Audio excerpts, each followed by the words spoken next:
Welcome to POSTCAST, where the Utah Jazz blow out the Sacramento Kings from the very start of this one and leave almost no doubt as the Jazz blow out the Kings. We'll be breaking it down, talking about it, and taking your questions live on POSTCAST. POSTCAST is brought to you by the store at 6200 South and 20th East. Pick up all your good needs. I'll be stopping by there yet tomorrow after probably ski day at Alta. And also stop by and, don't tell Eric Waters I said that. I'm not supposed to ski. Go also stop by at the Gateway here as well. Ron, what's your thoughts on this one? Well, it was one of those basketball games, David. I expected the Jazz to win, and I expected them to win big, but I didn't expect that first quarter to look like it did. And from that point on, the Kings stood no chance. I mean, they were playing uphill. I don't think they're a team that can come from behind and win a ton of basketball games, especially against the Jazz. The Jazz, early on, let's just go back to the opening moments. I think they scored on their opening 10 possessions of the game. Rudy really started it. They started with a small group, and they just pounded them at the rim. Yeah, just running just only two plays with different variations of how to get Rudy Gobert the basketball there rolling to the basket. And then Rudy did a great job of sealing Bielisa, kept him on his back. I mean, just really took advantage of the ability to get Rudy the basketball there at the rim. He got off to such a great start, ended up with what they have in the first 10 points there in that first quarter. Bojan Bogdanovic had his ninth game of his career with 20 points in the first half. Fourth time he's actually done it this year for the Jazz. I mean, it's pretty incredible what this team has offensively right now, where you can have as nearly a perfect first half. Their first quarter was perfect. Yeah. They averaged 1.7 points per possession in the first quarter.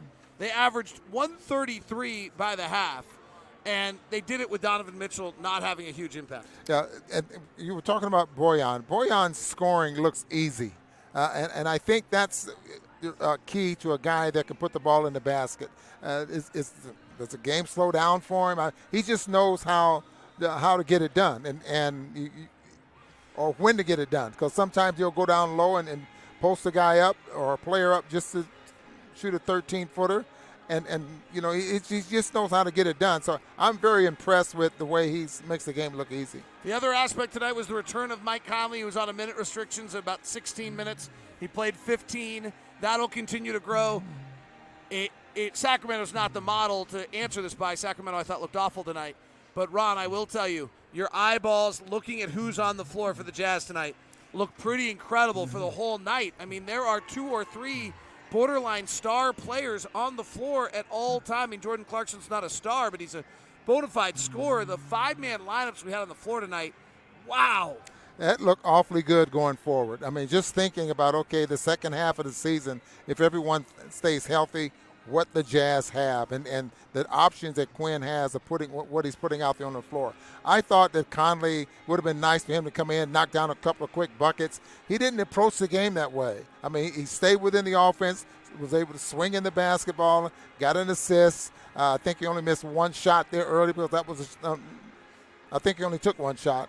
But I was impressed with the way he just didn't try to force the issue, just stay within what the Jazz were trying to do. By the way, I know this is kind of the storyline that I feel like never gets all the way across to fans. Like, what Mike Conley did tonight's actually a pretty big deal. Like, Mike Conley was the highest paid player in the NBA at one point in time. He's a $30 million player. That's a prestige level that you have in this league. He came off the bench tonight for the first time since the lockout year. What is that, 2011 or 2012 in January? He played 500 games probably since he'd last come off the bench. I know he's on a minute restriction, but that's a pretty big statement he just made to this group. Maybe you can give a player's perspective on what a stud he was in the team concept to be like, yeah, fine, I'll come off the bench, I'll play a minute restriction, I'm okay with this. Well, he was okay with it for sure, and he showed it.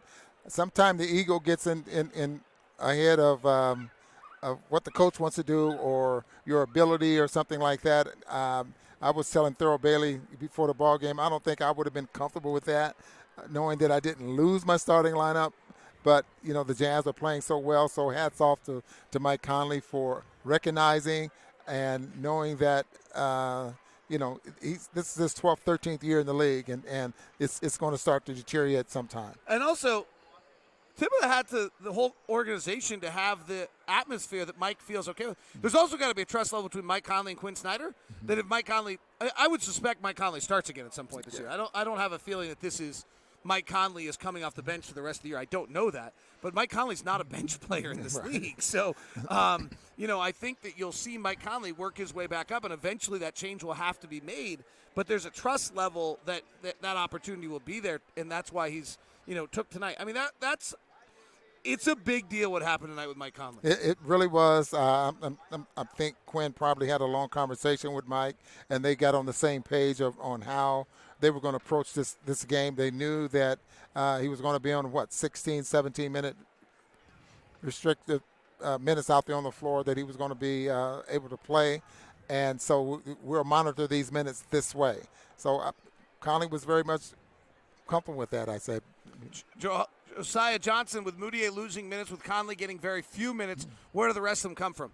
The first one we saw is that Emmanuel Moutier has played great. He's done wonderful things this year, did lose his minutes, and is probably out of the rotation for a while. That's a tough break. But frankly, Mike Conley should be a better player than Emmanuel Moutier, so you're for the well-being of the team.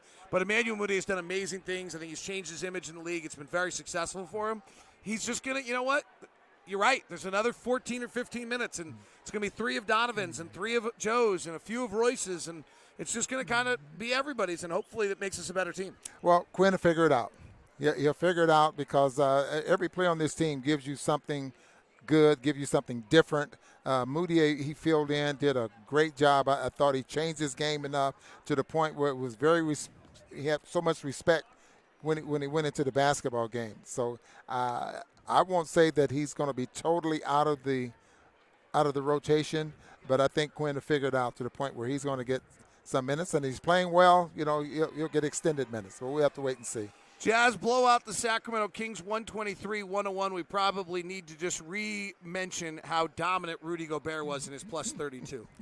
He was. It was like a man among boys, or however you want to put it. He was just totally an all-star. He was totally first-team all offense or defense. And how about that sign? Locked on Dave week. There we go. Boy, look at the T-shirts. They have T-shirts on. Did I get a T-shirt? Next year? I'm a Dave for 1 week every year. I'm never a Dave any other time.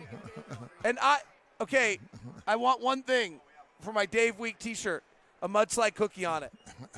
Okay? Instead of the ice cream cone, there's got to be a mudslide cookie. What is that? That is from Leatherby's. All right. Maybe it's mudslide ice cream. All right. We were interrupted by Dave Week. Hashtag Dave Week. Jazz are great right now. Have a good one. See you.